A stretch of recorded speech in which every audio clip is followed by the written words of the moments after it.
There's a dangerous habit quietly destroying millions of lives, and most people call it being realistic. They replay worst-case scenarios, expect betrayal, assume failure, prepare for pain before it even arrives. But nearly 2,000 years ago, one man looked at this behavior and saw something terrifying. Because to him, negative thinking wasn't wisdom, it was weakness.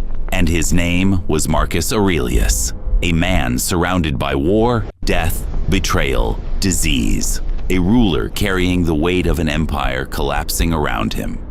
If anyone had the right to think negatively, it was him. But instead, Marcus believed something deeply uncomfortable. The mind suffers more in imagination than reality. Think about that. How many battles in your life never actually happened? How many sleepless nights came from stories your own mind invented? The text you overanalyzed. The relationship you assumed would fail. The future disaster that never arrived. Modern life feeds this addiction. Social media trains us to compare. News profits from fear. Our brains become survival machines, constantly scanning for danger. And slowly, negativity starts to feel intelligent, like protection. If I expect disappointment, I won't get hurt. If I imagine failure, I'll be prepared. But Marcus Aurelius hated this mindset, not because life is always good, but because negative thinking steals your strength before the battle even begins.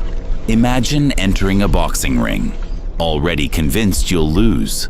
Your body weakens, your confidence disappears, your decisions collapse. Nothing external defeated you. You defeated yourself first. That was Marcus Aurelius's warning. Your thoughts become your prison. He believed the greatest tragedy wasn't pain itself, it was unnecessary suffering. The suffering created by your own imagination. He wrote something brutally honest in his private journal. You have power over your mind, not outside events. Read that again. Not outside events. Your boss, the economy, rejection, loss, people leaving. You can't control any of it. But your reaction? That changes everything. Because negative thinking quietly rewires how you see reality. You stop seeing possibilities. You stop trusting people. You stop taking risks. Eventually, you stop living. And maybe that's why so many people today feel emotionally exhausted, not because life destroyed them, but because fear lived in their head rent-free for years. Marcus understood something.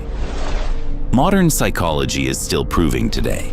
Your brain believes the stories you repeat. Tell yourself life is hopeless. And your mind searches for proof. Tell yourself people will disappoint you.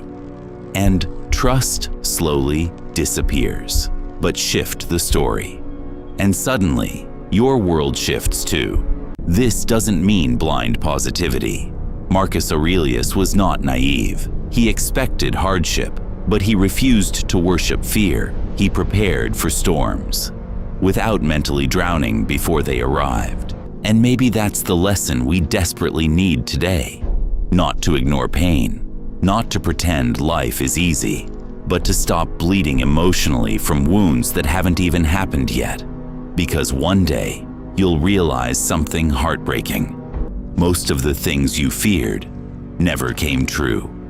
And the time spent fearing them, you never get that back. So tonight, pay attention to the voice inside your head. Is it protecting you, or quietly poisoning your peace? And if ideas like this make you see yourself and the world differently, stay close. There's a lot more wisdom history tried to leave behind.